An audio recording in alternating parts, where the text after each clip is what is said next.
Your aura will tell me everything I need to know about the relationship we're about to have.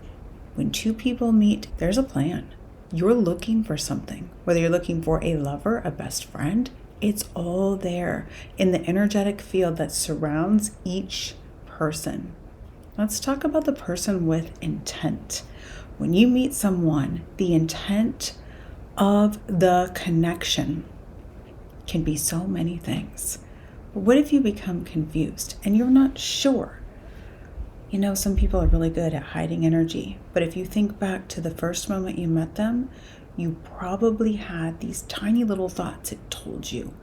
Be careful, this is weird, this seems mysterious, I'm not sure, I'm scared, but I will move forward, I'm confused. And eventually over time, you realize that all those feelings were right from the beginning. What I see in people's auras are not just those answers.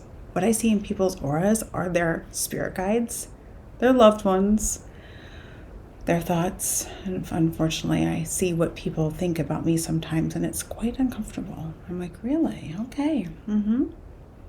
I used to be really reactive to it. I could feel, and you can too. You can feel their thoughts when they don't like you. You know when you walk in a room who's upset by your presence and who is coming in to make sure that you don't shine brighter than they do. It's a thing, but I am here to help you recognize it, because this very gift that all of us have will never, ever go out of style. You will be using this for all your days while you are here on Earth. The ability to read someone's aura. The ability to know. You already do, and I cannot bring that point home enough. And if you don't, I'm here to help you reawaken to what you already know through maybe this conversation, maybe getting together in my private community. I have the Secret Psychic School community where I do weekly live streams and I connect with others more on a one-on-one and a classroom type experience for you there. It's on the school platform. So back to the auras. The loved ones that are around you are always within your auras. The moment you give me spiritual permission, I can see a distant loved one. I can see your feelings, your thoughts, and I often communicate in color with the archangel realms or the angelic realms. I've come to learn that color signifies certain things when I'm in the reading space. For instance, if you have a lot of blue in your aura, I might feel a Mother Mary essence or an Archangel Haniel essence. Archangel Haniel is the angel of psychic gifts and spiritual practice, also the throat chakra.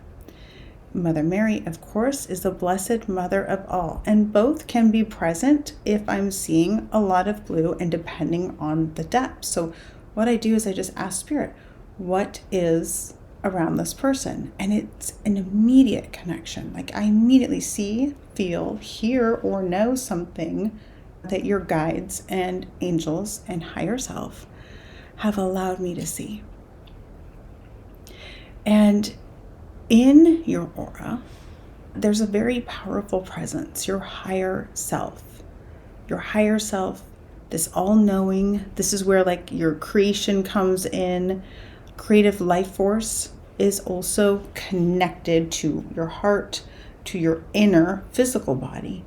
When I'm looking at your aura, I'm grounded in that energy and I'm looking outward to all of the things that are around you during the time that you're in the reading. So your aura does change every so often based on your things that you're going through. Maybe you've called in certain guides. Just let this be the reminder today that what you feel about someone is always right. And usually in the first moments of meeting them, you will know whether or not they are trustworthy, whether or not they have good intentions for your relationship, and are a couple of things in life that allow you to be more vulnerable to picking up people that are not good for you. One of them is grief, When you're walking in grief, you are more susceptible to meeting someone who is not good for you because your aura is not protected. You're not whole. And in that time, we see a lot of people meet. They'll say the worst person they ever met in their life came through a time of grief. And as if life wasn't already difficult, then you have to worry about that. It's a mindful practice of checking in with your higher self, your angels, your guides, and God, if you call it God, the creator, the divine, whatever you call it. Check in with the source.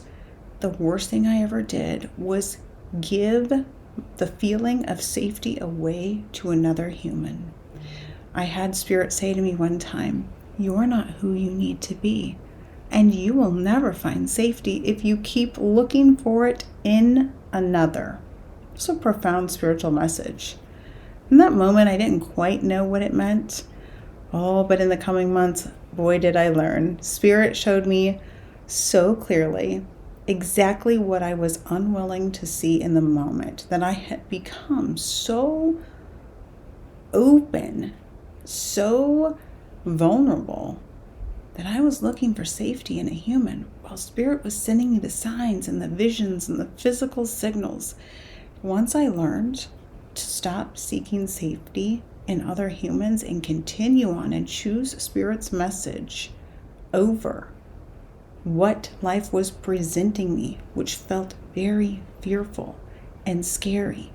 And once I revoked that power from other people, I became more sovereign in my journey.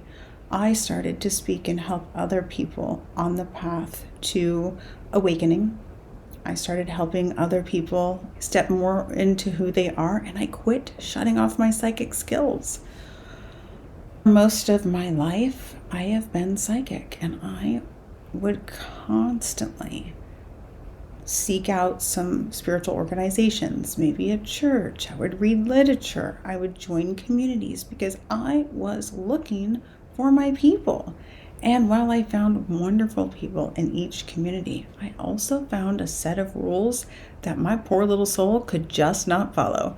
The amount of times I tried to walk away from the spiritual woo, I ended up really knowing without a doubt that this was a gift from my creator, from the divine, from God.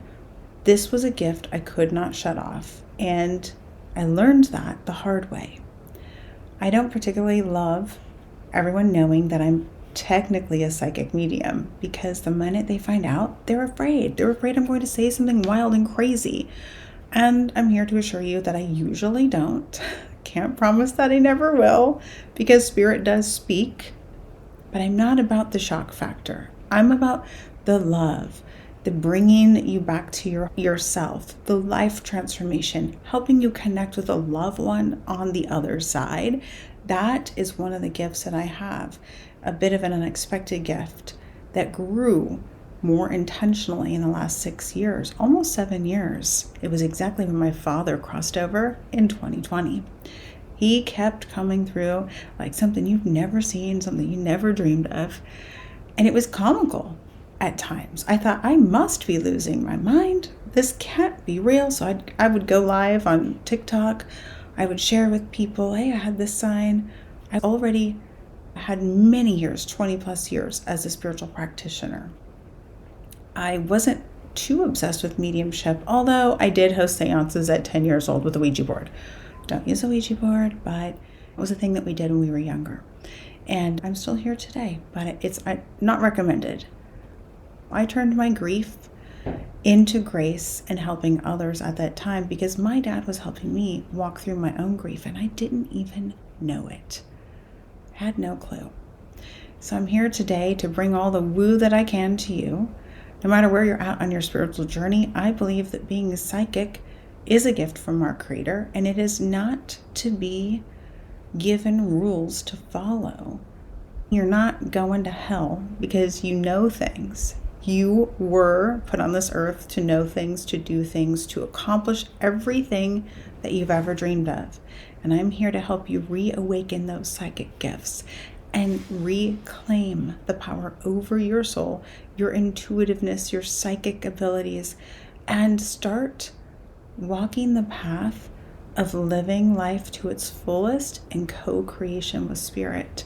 Isn't that what we all want? The power returning to ourselves without being contingent on another human being, to feel our worth, to feel loved, to feel safe.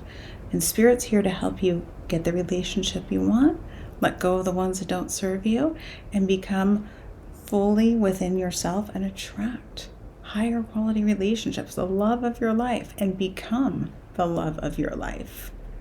That's it for today. If you liked this segment, please hit the subscribe button, send it to a friend, and drop some comments and let me know what you would like to hear more about in my next episode. This is Shelly Marie, your psychic friend. Don't forget to go out to my website, shellymarie.net, and pull a free card. It's a system I built using AI with all of my own information. I have got the best reviews from everyone who's tried it, so check it out. It's completely free.